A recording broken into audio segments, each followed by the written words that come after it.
educators, and I use a lot of hand signs. Yes, it is August 6th. It is Thursday, 2020, and wow. It's an interesting time. 2020 just keeps delivering. We are in the same room. I don't have the digital effects to kind of put you here, right? Yeah. So, but we're trying to stay at distance enough, but I'm still in the shot, so we this is a webcam. Working with what we got.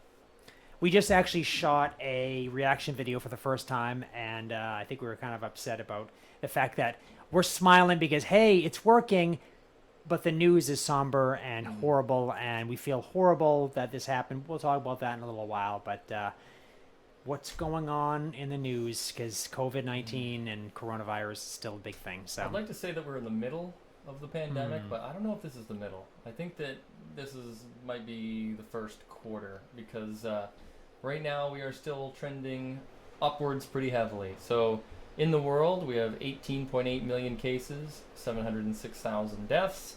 In the USA, we're up to 4.86 million cases, 159,000 deaths. So I just thought that this was an interesting fact. When USA dropped 2 nuclear bombs on Japan, Hiroshima, Nagasaki.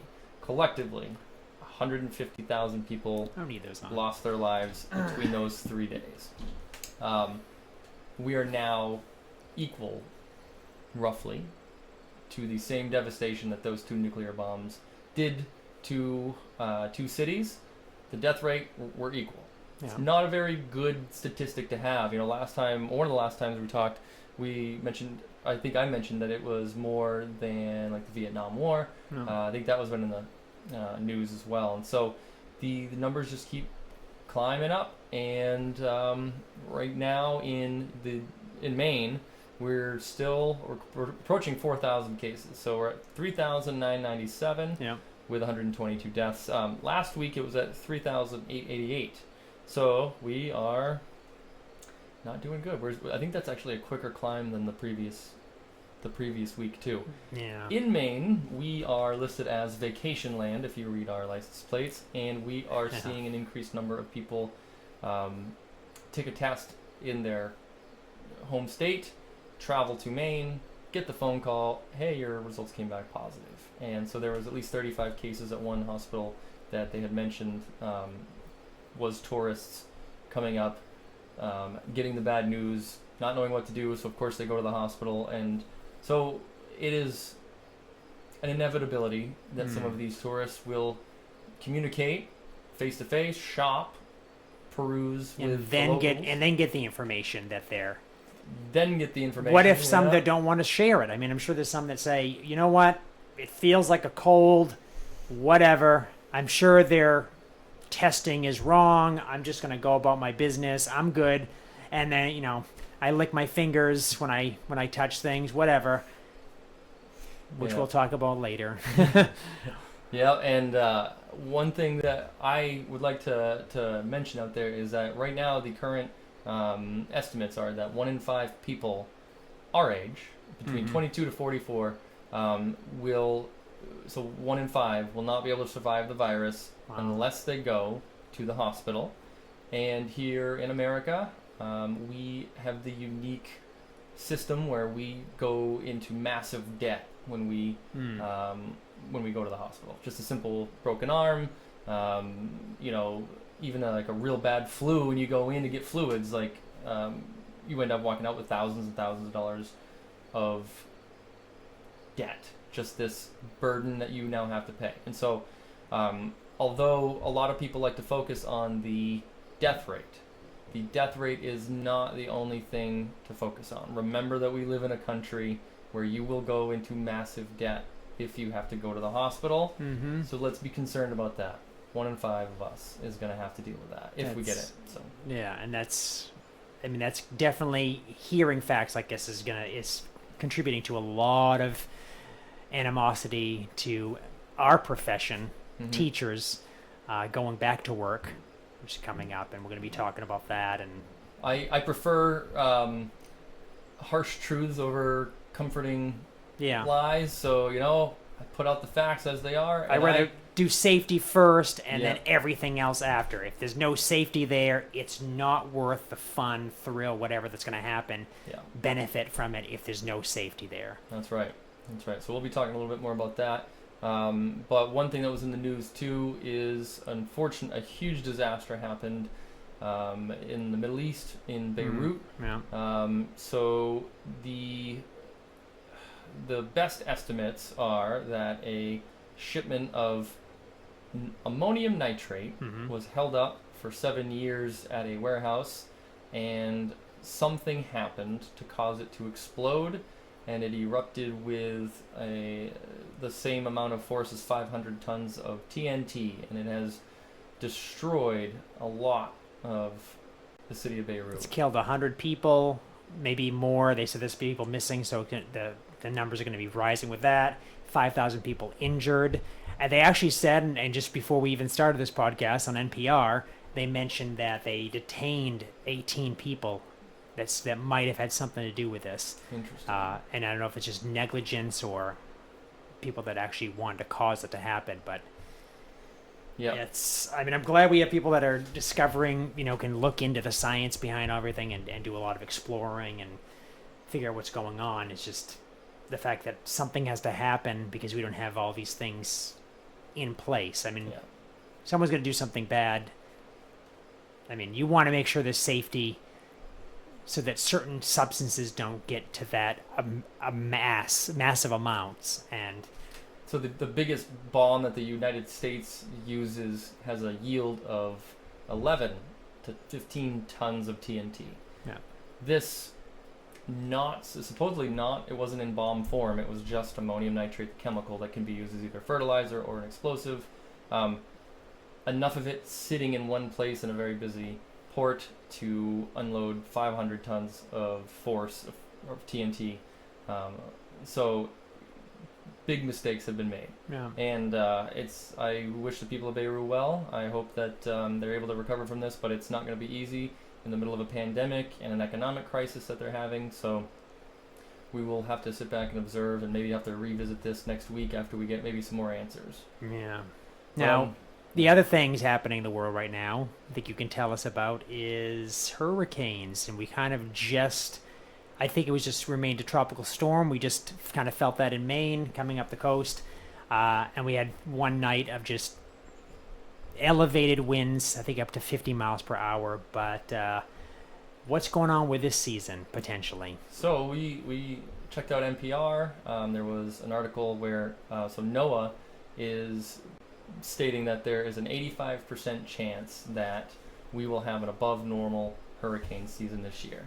And I know everyone's just sort of, they're a little bit like, that's what they say every year. No. Yes, because right now we are accelerating these atmospheric anomalies because of climate change. Like that's an unfortunate truth, an inconvenient truth, if you will. But so hurricanes, that's destructive force that can, especially when we live on the East Coast, we deal with a lot of them. And so 7 to 11 of the storms that they're predicting this year will be hurricanes. 74 miles per hour winds or higher. And that's a hurricane, yeah. Yeah, and just the other day we had sustained winds of like 28 miles an hour with gusts up to 50. And that's enough to do some damage. There were trees down. And they name them, right? 39 miles per hour and more, they get named, so it can be like a tropical storm, Jenna or something, and it's named. But the second it gets to 74, they go, we've got a hurricane. Yeah. So they're predicting up to 25 named storms this year, which is a lot. So that's storms with at least 39 miles an hour winds or greater sustained. And 3 to 6 of those will be major storms with 111 mile an hour winds. Yeah, that could probably lift your car up. Oh yeah, yeah, and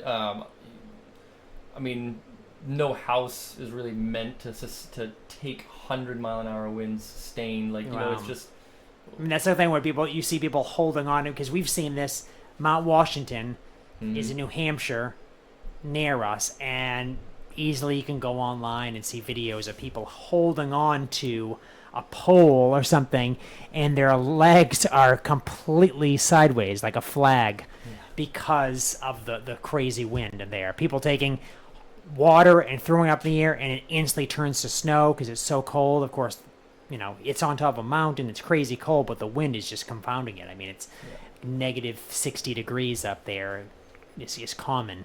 And a lot of people are like, well, all right, how can they predict? Like, it's the weather. We can't. How can we predict that there's going to be this many storms? Mm-hmm. Well, NOAA has more data about this stuff than anyone else in the world, I'd like to say, and that it's science. It's observation of facts from the past, and science is the only way to predict the future. That's something that I tell my students. So, how do I know how far this baseball is going to go? Well, if I measure the force and the angle that it leaves, I can tell you exactly where it's going to land.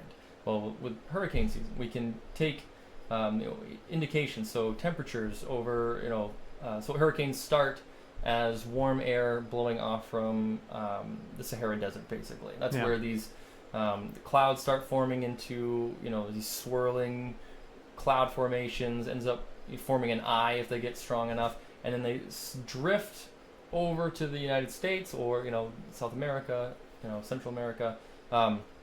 Florida, of course, is right in the way, and they come right up the coast and visit Maine often. So, it's just this pattern that happens every year. So after so many years of data collection, observation, it's not easy per se, but there's certain indications that this is going to be big. An 85% chance is enormous. Yeah. That we're going to have an above average hurricane season. So that's something to look out for, especially any of the educators on the East Coast that have gone through some hurricanes before. There's going to be some more heading our way. And they can go probably through September as well. Yeah. I mean, and it's even sometimes outside of hurricane season, surprise one pops up, and the more that we have more climate change, more things happening, the more likely that season might. Yeah, it's going to be. It's like climate change, coronavirus, bombs going off. I mean, the world is geopolitical climate right now is. We're like there's nothing. There's you really have to hold on to something that you like, and your own, like we've talked about before, the health and wellness.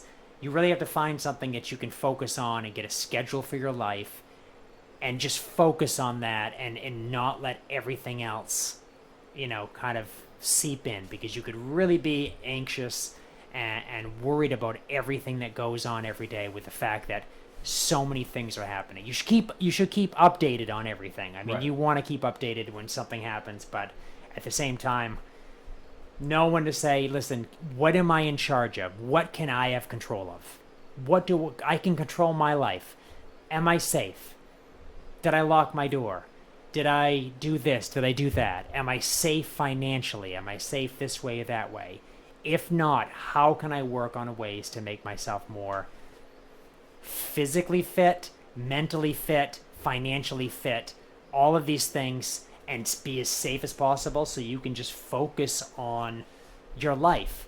Because in the end, it comes down to that. You have to be focusing on yourself. And we can all just assume that 2020 is a wash. So how about we all just focus on making 2021 the year that 2020 could have been. And make yourself better for the better year. Think of, you're going to change your body. You're going to be better for a year and a environment that is ready for the better you. Yep. If that makes any sense. Well, it's a positive way to approach the situation. All this bad stuff's happening. Okay, let's make myself better and focus on that. Because I have days where we're in a meeting or something, and nobody knows anything right now in schools. Nobody has any solid framework to work from, except for there are some schools opening in other states. In this state, we're sort of looking at them and going, oh my God, it's not going very good. What are we going to do? And so I can get overrun with the news right now, and it's easy for me to get stressed out. I'll have hours where I'm just sort of like, I really gotta go fly my drone. I gotta go and I just gotta go get something to eat. I'm gonna go and work out somewhere. You know, do something to take your mind off it. Something that's positive, that moves you forward. Because we can't just. It's so easy to, and with 2020 offering so many options, but we just can't focus on the negative. But so one thing that we're all dealing with, whether you are an educator or not, is kids going back to school. Yeah. We got a little bit more information right now than we did last week, where we do have this, 3-tiered system. It seems to be the primary framework that most schools are going off from. So there's, hybrid. Oh no, I shouldn't mention that. So remote only. So learning from home on the computer. Live instruction, which is what I love to do, being in front of kids and teaching them. That's what I'm good at. Yeah. And then there's a hybrid, where there's a mixture of the two. Here in Maine, and the hybrid is kind of a big spectrum of like what that means. Yeah. Yeah, hybrid it makes it so much easier. Sounds like it's like, oh, here's a whole pie. I'm going to cut in half. Yeah. Half this, half that. But it's not going to be like that. Yeah, and so with the hybrid too, it's some schools are doing 2 days. So the kids are in school for 2 days. Parents go, who's watching my children the other 3 days? Yeah. No one knows. And some schools are going for 4 days. Okay, well, doesn't that increase the risk of transmission? It sure does. Okay, well, why are we doing that? Well, because no one knows. Like, that's just, like, we are now stumbling through this. We're building the airplane as we're flying it. So I think we were talking a little bit earlier that inevitably we should all expect to be remote only for at least a while. Mm-hmm. At any moment, any of our schools could close and we're remote only. And I think if even one student got a positive, test and result, then I think the entire school will close. Even just one student or staff. I think that they would try not to. I think that one student and certain people in administration would say, okay, that doesn't meet the threshold. Like, there are these thresholds that are coming out. But the social impact, everybody would say, I saw him playing with, this kid. Oh, yeah. Playing with this kid, talking with this teacher. And the tracers of we trace this person back. They did this time. Wait a minute. I used the bathroom right after that person. Oh, he had STEM class, and Mr. Ritchie was in there teaching, and then Mr. Ritchie went into the first grade and taught that. So now we got to go test that. So I feel that it will be a snowball effect where it's just going to escalate really quickly. It almost could, if it was a teacher, it could almost ruin a teacher's reputation. Even though they were completely safe, they could have been completely safe. It's just they ended up, something happened, and because they were where they were, unbeknownst to them, because, of course, there's no symptoms for, like, weeks, so. Asymptomatic or pre-symptomatic. Wow. Like, that's the scariest thing. Like, I have seasonal allergies, and I walk out of my house, and all of a sudden I get a tickle in my throat because I just got some, pollen, or something, and it happens to me every year. But now it's just sort of like, oh my god, like, what if I have this cough, or I have to clear my throat sometimes, or what happens with me, my nose itches. Yeah. So a lot of people that have worked with me see me itch my nose all the time because I have these allergies that make my nose itch, and I'm trying so hard not to itch it right now. Don't touch that nose. I guarantee that anytime I got sick while working in a school is because 100 times a day I'm itching my nose, and I'm not picking it.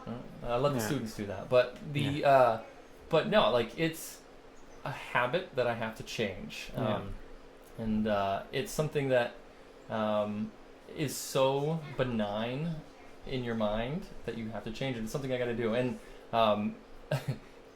the quiet symbol, like, I've got to not touch my lips when I do. Well, you have a mask on now, but I feel like touching the mask is another one of those. That's true, yeah. I know. There's so many different things, and that's the biggest thing. I think right now, figuring out, are we going to go remote? Are we going to be hybrid? Right now, we're set. Our school's set for going hybrid, but that's the thing, is we don't know if we're going to be hitting a second wave of this virus. So it's other places are going up and having problems, and they go, hey, guess what? It hasn't hit Maine.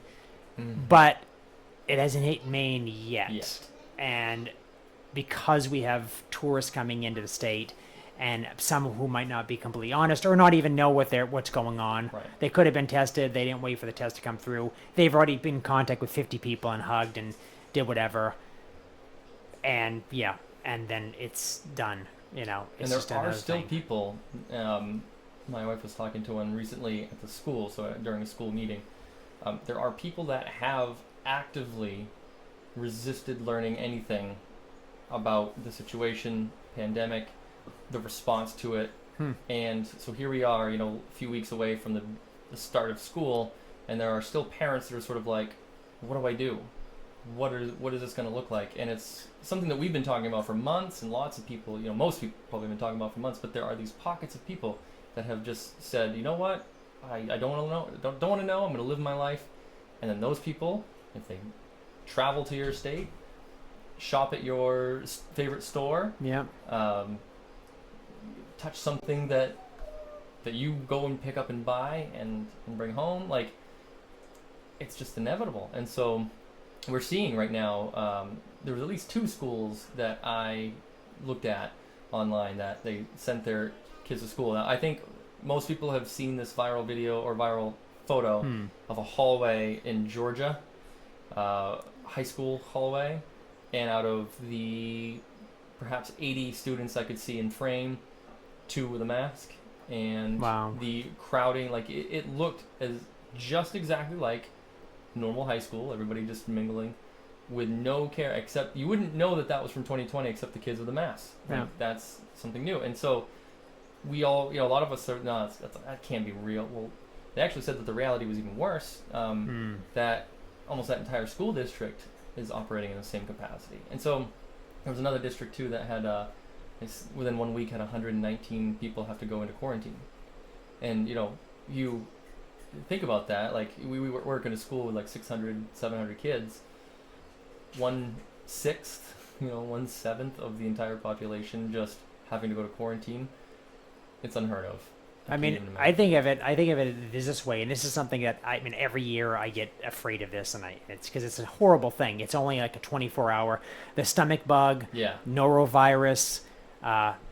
So, and I hate when we find out a student has it. I mean, I don't want anyone to have to go through this sort of thing, but you find they have it or a staff member has it, and then they say, yeah, it's going around, and you go, and you hope, and then another person gets, and you go, oh my gosh, like I don't eat around people, I stay away from people, but it's like literally like, how can I'm already really diligent about that. Some people are not. We're going to be talking about that in the next segment.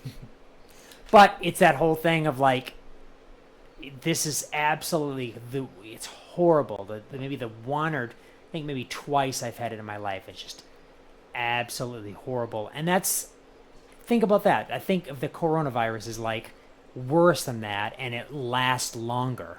Yeah, so lots of people, even our age, they get it. They, like I said, have to go to the hospital, spend a lot of money. That isn't the end of it. So your autoimmune response, right now, a lot of people are finding that their blood starts to clot. Like their immune system is saying, we got to stop bleeding or something somewhere. And you're not bleeding, yeah. You're not bleeding. It's an overreaction, and it's causing strokes. So how do you combat that? Well, for the rest of your life, you're on blood thinners at best, and then you have extra doctor's appointments because you got to go and get checked out for this. If you ever have a precancerous spot on your skin, once a year after you get that one removed, once a year you got to go in and get checked out. Yeah. Over and over. So that's an extra, copay at the minimum if you have insurance. And if you don't have insurance, you would either just skip it and say, I hope I don't get cancer, or not. It's unfortunate that you have to be extra diligent after somebody finds something wrong that they tell you to be diligent. Like, hey, listen, since you have skin cancer this one time, we took off this mole or whatever. Yeah. But you have to keep coming back because once you've had cancer, it's kind of like it's in you. It might keep coming back. You have to be extra diligent about that. You might have been a person that's never been diligent before. It could be somebody who's never been diligent about taking care of themselves. Now they could be diligent about this one thing, but because of their other habits, it it's going to confound and have other problems. So can you imagine having so many different things you have to be in charge of, and how hard that could be? Yep. And so there's a lot to it, but we all have to kind of be aware of our habits and things that we're doing. And so I think it's a good way to segue into today's rant. Yeah. All right. Now, do you want to rant now? Or do you want us to take our break for our sponsor? Oh, okay. All right. I'll warm up then. All right. Let's Yeah. take a break. I get him. There's a punching bag. I think downstairs. He can get ready for that. So All right. we'll be right back after our sponsor break. We'll see you then.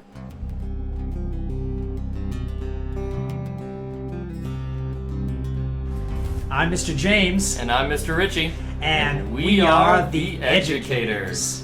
We use Anchor.fm to host our podcast. It's the most important tool to get our message out, and it's free. Anchor.fm gives you a full dashboard of options, and most importantly, they do the hard work for you by dispersing your podcast out to different hosts, like Spotify, Apple, and many more. So if you're planning on making your own podcast, making some money from your podcast, we wouldn't recommend you start anywhere else. Download the free Anchor app or go to Anchor.fm to get started. And get your voice heard today.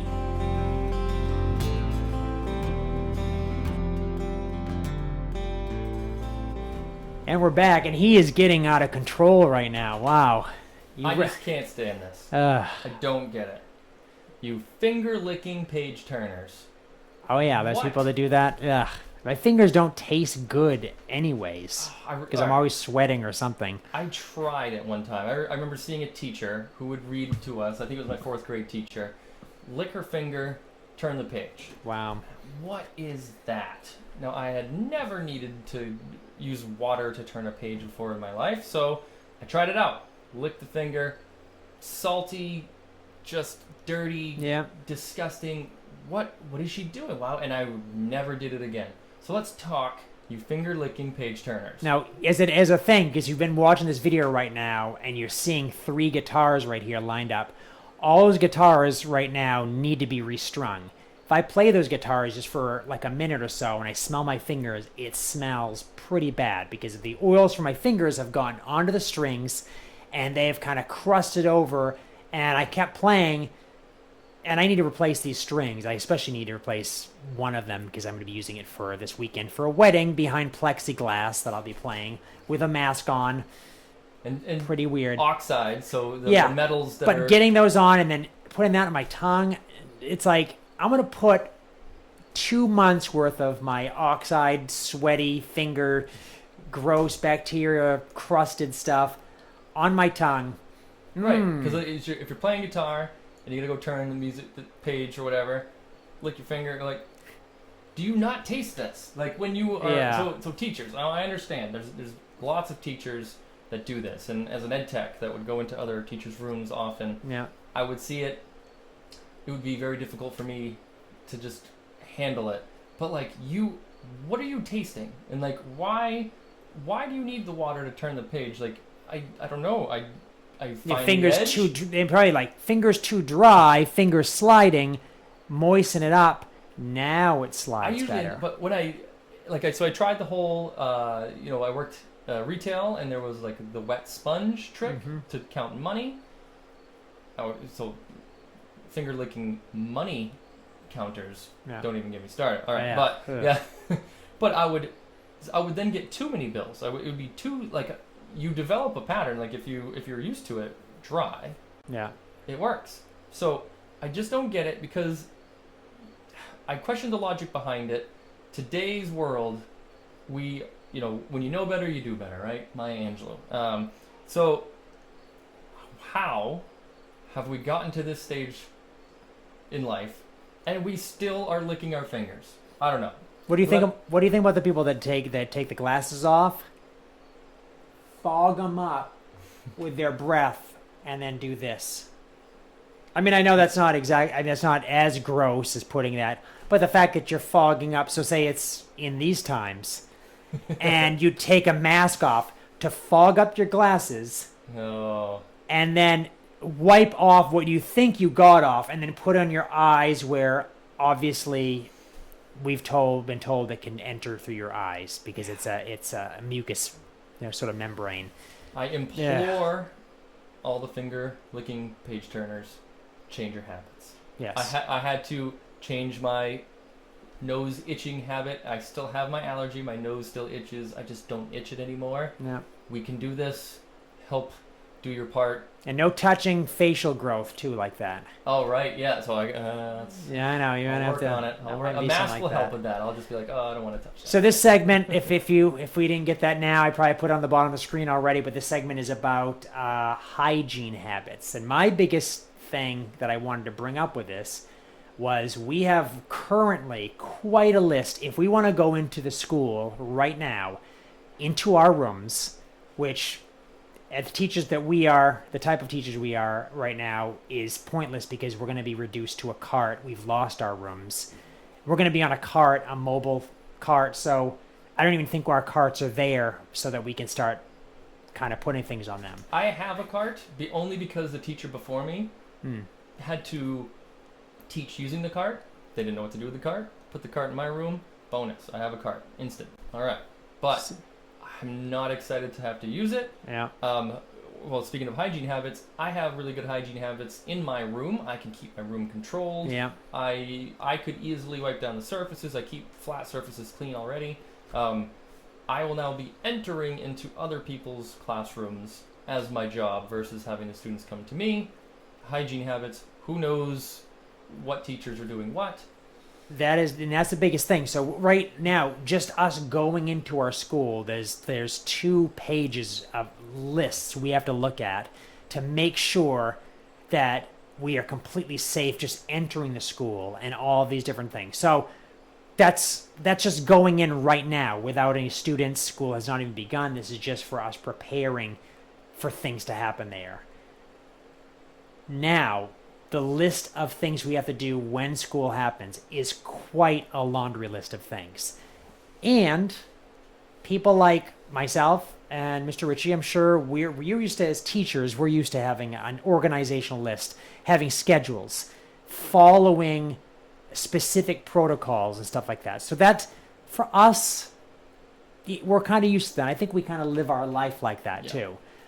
Some people don't live their life like that, and especially in the summer, even teachers might relax that. So there's always this sort of like, give it a few weeks or a few months and I'll get back into my proper form. Right now, I'm still a little relaxed. I'm still in vacation mode. I try to get these motors working, but I can't get them working. And they're going to be faced with this list that they cannot do. At the same time, there's people that we talked about when we talk about health and fitness that don't really take care of themselves, don't live off a schedule, and the fact that their hygiene is not scheduled and in like a traditional protocol specific way that they handle it, like a certain, they're going to brush a certain way every single night, they're going to take showers, they're going to do this. Some people don't have that. They don't live like that. For somebody else to give them a protocol to do, how do you think they're going to be doing it the same? You think every teacher is going to be at the same quality of hygiene?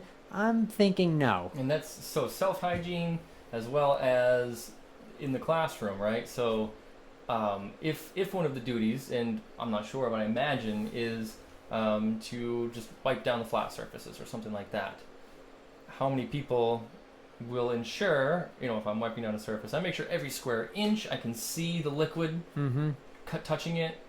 I know that it's got it. Let it air dry, move on to the next one. In the lunchroom, they usually have students doing some of that washing, or they used to. Yeah, I remember that. And you would just see these giant gaps of just missing things, and they would give them extra food or some sort of like, hey, or I gave an extra treat. If you wash tables, sure, I just want the treat. I'm talking to my friend. I'm not even looking. Yeah. And they thought, hey, we're empowering students. You're also putting some people to work that are not well trained and don't really care about the work, so they're not invested in it. And unfortunately, some people carry that habit into adulthood. Yep. They get jobs. Some of them become teachers. And some of these teachers may not have very strict standards. Just washing your hands after using the bathroom. Yeah. Something like that. Flushing the toilet. I mean, I have come across that. I don't think at this school, but that idea that it's not something. It's not in the back of your head. Someone's head if they go to the bathroom, automatically flush, especially in public. I mean, I don't know what people are doing at their houses, but there's a certain type of waste that comes out of your body that probably should be flushed. It doesn't do well. It's just sitting around. And especially during a pandemic when we are now, one of the precursors is cities testing the effluents, the sewage of the city, and to find out if the residents have coronavirus. And you don't want to have to walk into a stall and have to take care of someone else's business because it creates aerosols every time you flush a toilet. It does create aerosols, and it's one of those things that, like, if we aren't all on the same page, how are we going to make this work? And what other hygiene habits are there that we should be thinking about? Well, the biggest, just the idea of we have a mask on and keeping it on, although thirsty, people need water. When you talk, you're actually losing water, so you need to constantly be replenishing water. When do we grab onto the mask? How do we grab onto it? What type of mask do you have? And when do we take a sip? And where is that going to be appropriate to do that? And then what happens? Take it off. You take a sip. You put it back. Oh, I got to do this, and there's more touching. I know the people that will have a straw because they're afraid to touch the tip of like the can or whatever, the lid of their liquid they're drinking. But then before they drink, they grab onto the straw with their fingers to move it around. And you're like, you just completely ruined your system right there. And we will have these mandates, where you're supposed to clean your mask a certain way. Yeah. Probably, it seems like it's probably going to be like Lysoling them. Going to be a couple of different camps of people. Those who just do it from a distance. Those who do it thoroughly, let it dry, and they, like what I plan on doing is having, if I have to use a reusable mask set. 5 different masks, each one labeled a different day. Yes. Yeah. There's probably going to be people that wear the same mask for weeks. They go, hey, you got Monday on, and it's Wednesday. You go, I've been wearing Monday since Monday, whatever. Yeah. Yeah, like, that's not good. Because you want to make sure people have a system, and they're very deliberate and methodical about that. And the worst thing is, people are going to be so focused on the delivery and what they're teaching that this extra thing on top is just confounds the confusion. I mean, it's going to be such a mess for them to, I forgot to do this. Oh no, I forgot to do that. And one little thing, maybe for those that might be diligent, I forgot one thing. And all day you're thinking, was that the mistake? Was that the one mistake I made? And then something happens. And that one little kind of piece of anxiety makes everything else you're doing horrible for that day. You can't stop thinking about that. Like maybe a student in one of our first classes has a meltdown of some sort, or is really upset, and that you carry with that all day, even though you've had to teach 6 classes after the fact that had no such incident. You just keep focusing on that one person. These tiny, throughout the day, possibly thousands of different moments that could go wrong against what we've been given as an order to like follow these protocols. And every day it's going to be like dotting your I's, crossing your T's. Did I do every single thing on this list? Did I make sure that? And I don't know if there's anybody to police this besides yourself. Right. You want to be healthy. You don't want to get this horrible virus. At the same time, how do you take care of yourself to not get it? How safe were you during this time? And when you leave school Mm-hmm. and you go home, are you taking that extra step? Unfortunately, we should. Yeah. Remove our shoes. Take off your clothes and put on a new set of clothes. Jump in the shower, right after you get home. Wash those clothes. You're not going to wear anything that you wore that day. You probably could do the shoes. You probably end up Lysoling them. Right. But it's that whole thing. Every single day you have to do that. You have to have Before I could get away with 3 pairs of pants and I would cycle between because, hey, jeans or whatever you might wear. Sometimes, yes, as a teacher, yes, I would be wearing jeans. Reason why? I teach from the floor. I have mats on the floor and I roll on the floor and I jump and I dance and I do all this stuff. All the things that I probably won't be doing right now because they're probably going to tell me that extra motion on my part is not going to be conducive to being safe and, especially for students that might be influenced by my movement and want to move themselves. They don't want to move outside their bubbles. I don't know if their bubbles are going to have plexiglass surrounding them either, and I don't want to have kids to feel like they're in a prison, like an invisible, somewhat prison in school, and it's unfortunate. That's something that we could talk about sometime too, because it's so obviously social emotional learning. We got to send the kids to school. What do they experience when everyone's in a mask? They can't, they can't go to their lockers. We can't smile to them. Right. Look at, I'm smiling to you.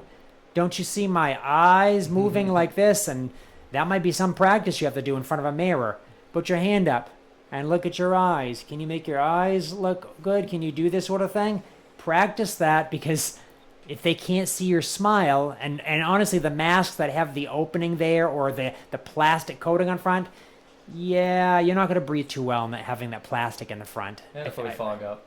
Yeah, well, that's the thing, too. I can't really see. You have to wipe it down. Oh, hold on. Let me pull it away and wipe with my hand. Guess what? You just contaminated yourself. And so a lot of people are like, these restrictions are extreme. Yeah, they are. We're in the middle of a pandemic. This virus is extreme, too, and it's horrible. So a lot of people, they're really stressed out. This is unmanageable. I can't add all this stuff. You got to. You've got to, because the problem is that you're protecting others as much as you're protecting yourself, and we can't be selfish about this. That's why we don't wear like a respirator that would work while working on cars. So it filters the air coming in, but it vents straight air out. Yeah. A lot of people started wearing them at the beginning of this. That is so rude and selfish. Mm-hmm. It wasn't N95 that I used when I worked on cars. I thought about using it, and I was like, oh my God, I'm just venting unfiltered air so that everyone else has to deal with it. I'm fine, but everyone else is going to have to deal with it. So there's these little things that we got to remember. Like, we're not being hygienic for just ourselves. Yeah. Of course, that's a huge part of it. But the people that we work with, and there are diabetic teachers that I know. There are certainly people with other high-risk conditions. Yeah.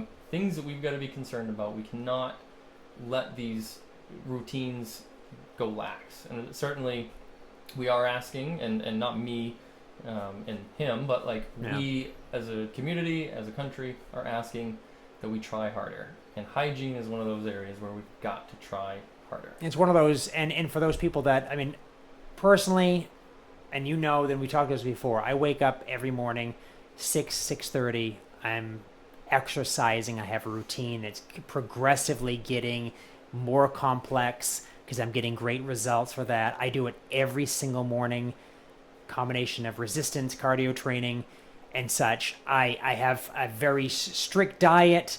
I am always working on ways to get more nutrients from my diet. I'm trying to be as diligent as possible with everything. Things I find that are lacking. Oh, maybe I don't comb my hair enough, or should I use more conditioner? All these certain things. Like, there's things that I'm missing, and I feel like I'm extremely diligent. For those that aren't diligent like that, this is going to be the time for you to be like, I think I need to start getting diligent about a lot of this stuff, because somebody's already telling me to be extra diligent on everything I've always taken for granted before. So on top of that, you kind of get this diligence mindset. You have to get on this that you're going to be doing everything and making sure you did it, constantly having checklists in your head. Yes, check, I did that. Yes, check. Looking this way, looking that way. It's literally something I think a lot of teachers do already for behavior management, but at this degree that you have to be handling that behavior management as well as all these things, making sure everyone's safe, because it's not just you. Now you're in charge of everybody in class.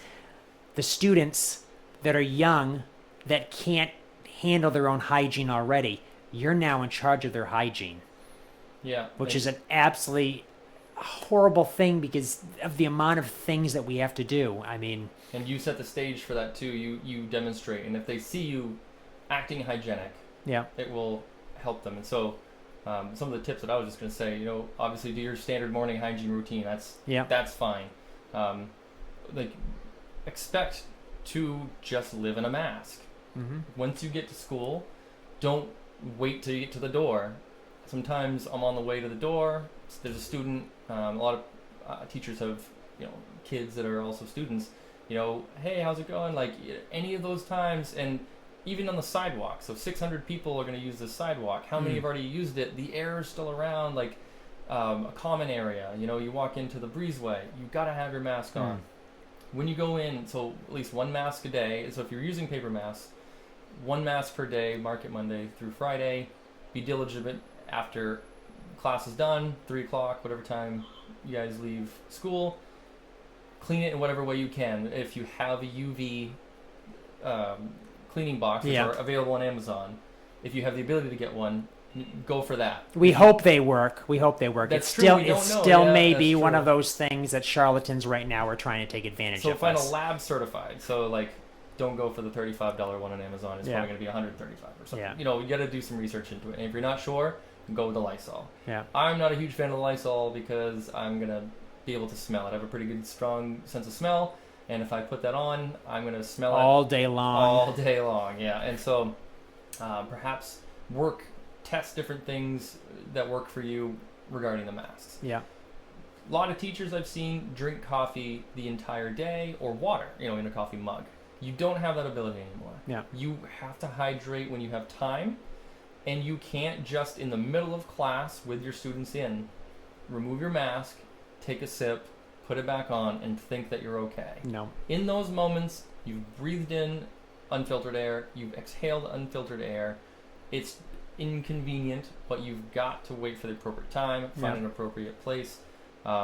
And then the only other thing that I was going to mention is the at-home thing. When you leave work, think about your car.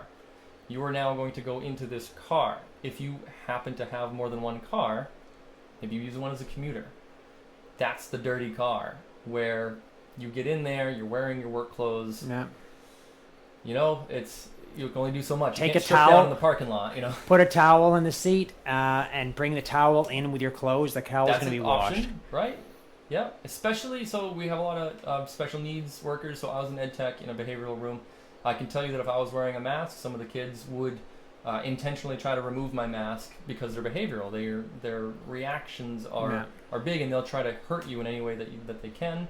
In anybody in a behavioral room or special needs room, you have to be extra diligent.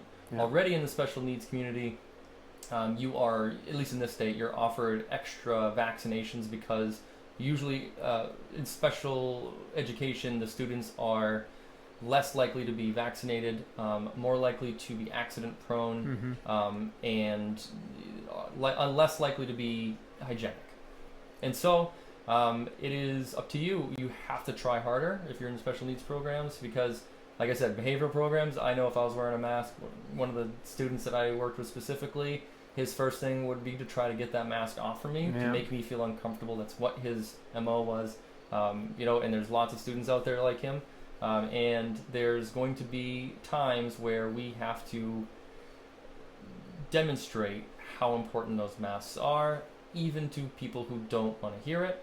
So yeah, you got to do your due diligence and try extra hard. Any other tips that you could possibly think of that I just, that's the basic thing. I think everyone needs to act as if this is your chance to be extra diligent about everything you do. And honestly, I think the educational aspect, the instruction, is a secondary seat. It's survival. It's getting students into this routine right now, which is going to be completely different than what they're used to. And honestly, I think it's a chance to develop some habits that are good habits of like being more cleanly than before and taking care of ourselves better. I mean, honestly, with mask on, I don't think anyone's going to be getting a cold this year. It's going to be very rare to get a cold. And if the flu comes through, flu is not going to hit any of us. I mean, with masks on, This and might be surface the wave. cleaning. Yeah, this might be all of this stuff. This might be the wave of the future as far as, hey, guess what? This is probably the way to do it from now on. Maybe when I go in public, I'm wearing a mask, even after this pandemic, if it ever ends, or in school, I'm going to be wearing a mask. People can question me, but end of the day, I don't have a cold. I don't have this. I don't have that. Yep. Allergies are still going to be what they are and stuff, and we'll see how we can get through our allergies when it starts getting a little bit cooler and stuff like that. I know I get some allergies like that, and I'm My going to nose have to. runs constantly. I'm going to have to make sure they know like this is just allergy, but my nose is going to be covered and my face can be covered, so I guess I can just empty my mask of it's just gross thinking about that. But Yeah, but it's what we're gonna do. So big idea. Make it a habit. Get a Yeah. routine. yeah, And it's gonna be weird for a while for everybody. So just try to figure out something that works. Stick with it. Make it part of your life. and I think it's a great place to wrap up and stuff, and hopefully everyone's taking care of themselves. Please take care of yourselves. It's such a mess. Let us know what life is like in your corner of the world. Send us a comment. Subscribe, please. Yeah. And and at the same time, when season 3 is going to be happening, once we actually enter into the building, we're going to denote that, and that's going to be a very interesting time, and we probably won't be in the same room. We'll Again. share our experience at least. Yeah, we're probably once we. I don't know. Yeah, nobody knows anything. Yeah, That's all. I mean, I'll be in a robe probably, have got in my shower. I don't even know if I own a robe. Maybe I do own a robe. Yeah, I think I own a robe, but just to play it up a little bit, I guess. But I will be freshly showered every single time we do this, as I sometimes am. Yeah. But until next time, I'm Mr. James. And I'm Mr. Ritchie. And we are the educators. Click.